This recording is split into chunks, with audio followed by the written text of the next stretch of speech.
Жарким, летним днем 41-го года Глашка окончила медицинское училище. Маленькая хрупкая девчонка в цветном платье стояла на набережной и с надеждой смотрела в свое светлое будущее. Но мечты Глаши не сбылись, в конце июня началась война. Как военнообязанную, девушку призвали на фронт.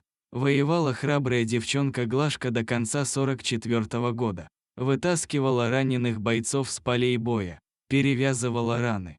Она и сама несколько раз была в госпитале с тяжелыми ранениями. На фронте Глаша встретила свою первую любовь, но вскоре потеряла своего Алёшеньку.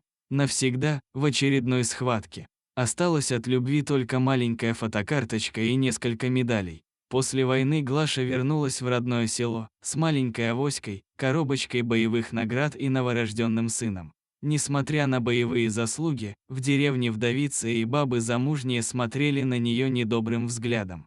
Мол, неизвестно, чем она там на фронте занималась. Воевала или хвостом своим крутила перед солдатами. Вон, матери в подоле байстрюка принесла. Алексей еще там на фронте говорил Глаше: если я погибну, поезжай к моей маме и сестре на Поволжье. Они тебя как родного человека примут. Но Глаша постеснялась, а может испугалась, что отвернуться они от нее и не поехала. Вернулась девушка в отчий дом. Матушка не попрекала ее за незаконнорожденного ребеночка, но особо не привечала внука. Считала, что дочь опозорила ее перед людьми на всю деревню. Помыкавшись немного в родных местах, под презрительными взглядами и сплетнями за спиной, Глашка сложила вещи в маленькую авоську, взяла коробочку с боевыми наградами, на руки годовалого мальчишку и подалась в город. Сняла там угол у одной приветливой бабульки и устроилась работать медсестрой в местную больницу. Время шло. Глафира Николаевна работала уже старшей операционной медсестрой в той самой больнице. Получила свой угол от государства.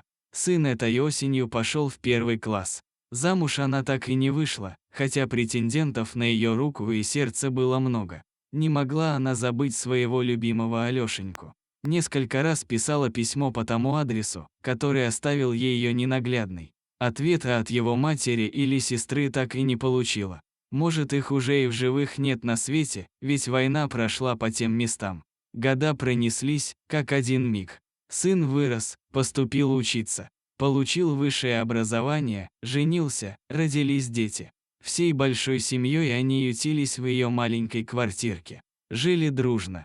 Глафира Николаевна ладила со своей невесткой. Но пожилая женщина понимала, что молодые хотят жить самостоятельно. И решила Глаша обратно в деревню перебраться. Мать ее давно померла, и дом стоял пустой, с заколоченными окнами. Сын сперва отговаривал мать, не хотел ее отпускать.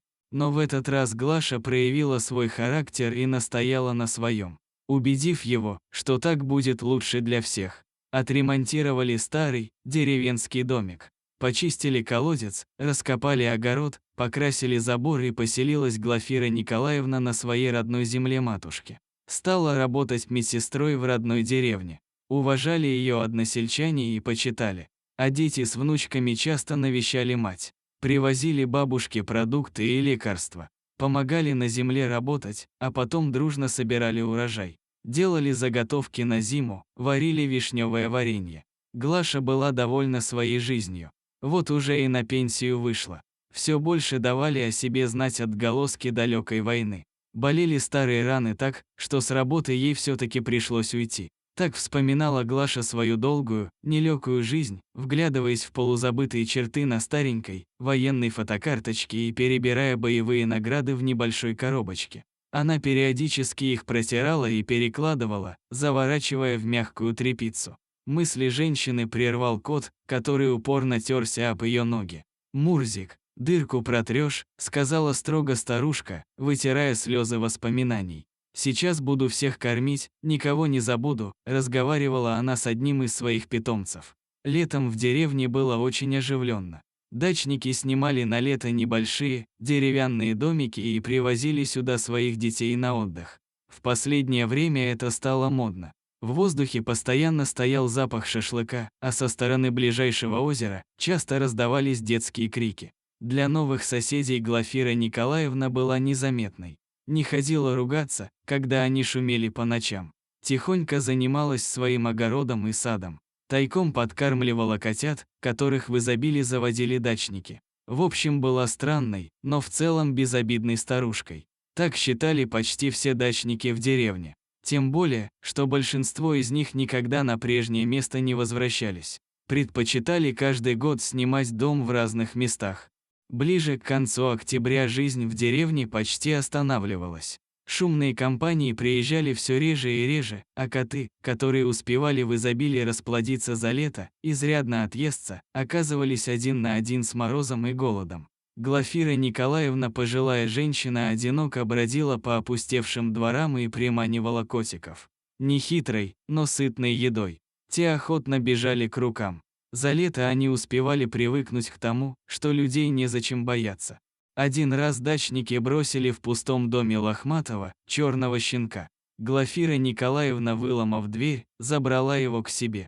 Назвала Пушком. Пес вырос в огромного, но добрейшего пса.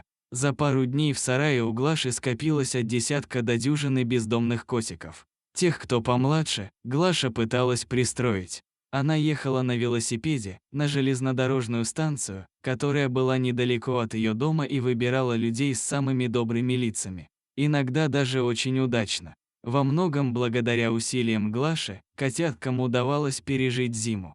Но всегда предводителями ее многочисленной стаи были рыжий кот Мурзик и черный пес Пушок. Этот разбойник постоянно где-то пропадал, бегая целый день по окрестностям в поисках невест, и приходил домой только ночевать. В тот день Глафира Николаевна возилась в огороде допоздна, подвязывала помидоры. Уставшая и без сил, она побрела отдыхать. Открыв дверь в дом, она застыла.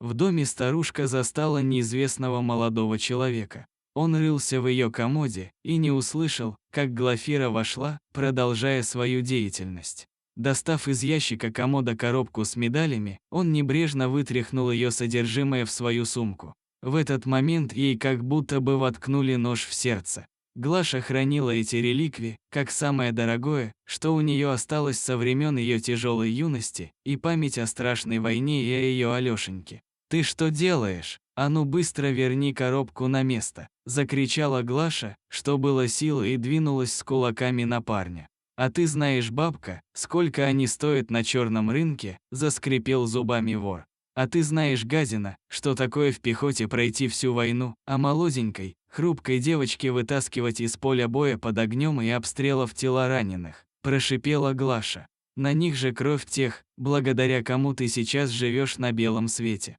Я тебя сейчас задушу собственными руками!» – кричала Глаша. Но сильный, мужской кулак в одну секунду прилетел ей прямо в лицо. В голове зазвенело, потеряв равновесие, Глафира Николаевна упала на пол. Горячая, алая струйка потекла из носа. Грабитель схватил сумку, перешагнул через старушку и направился к выходу. В этот момент в дверном проеме появился Пушок. Негодяй от неожиданности не успел среагировать, потому что нечто острое вонзилось ему в ногу. Он издал страшный крик. Пушок атаковал грабителя, не оставив ему ни единого шанса на спасение. Бегство не удалось. Пушок сбил вора с ног и встал обеими лапами ему на грудь, вдавливая незадачливого воришку в пол. Мерзавец не сразу понял, что произошло. Попытался освободиться, но Пушок тут же показал ему свои огромные клыки. Он зарычал, глаза его налились кровью, а шерсть на холке стояла дыбом. Казалось, что сейчас он его растерзает. Вор был задержан и отправлен в участок. Глаша бережно достала из сумки грабителя награды и аккуратно сложила их в коробку. Дорогие друзья, спасибо за просмотр. Если вам понравилась эта история, ставьте лайки, пишите свои комментарии, а также подписывайтесь на канал, впереди вас ждет много интересного.